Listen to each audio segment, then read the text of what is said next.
Bianzi sobrang pinahanga si Kalingap Rab sa pagkakaroon nito ng honor sa paaralan.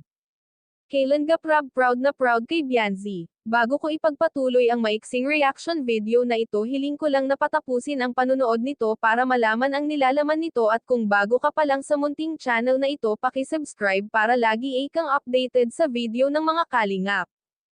At pakisuportahan natin ang ama ng Kalingap na si Val Santos, Matubang Ate Edna Vlog at si Kalingap Rab.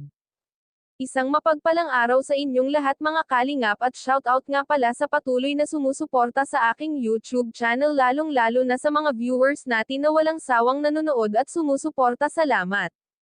Grabe, Bianzi matalino rin pala sa kanyang klase. Talagang nag-aaral na ng mabuti ang mga Kalingap Angels.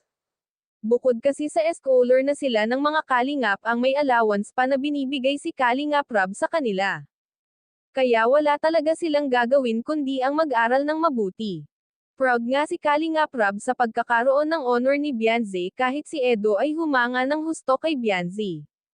Dahil bukod sa maganda na ay matalino pa itong si Bianzi.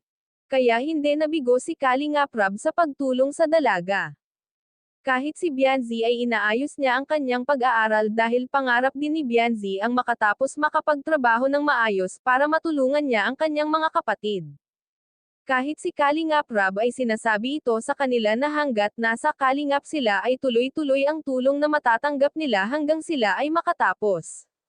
Kaya naman ay kahit napakalayo ng paaralan ni Bianzi ay persegido itong pumasok, kahit napakalayo ng paaralan talagang matyaga din itong pumasok sa araw-araw at matyaga itong naglalakad kahit malayo. Pareho sila ni Carla na talagang nagtitiyagang maglakad papuntang paaralan. Hanggang dito na lamang ang update ko mga Kalingap, maraming salamat at God bless sa inyong lahat.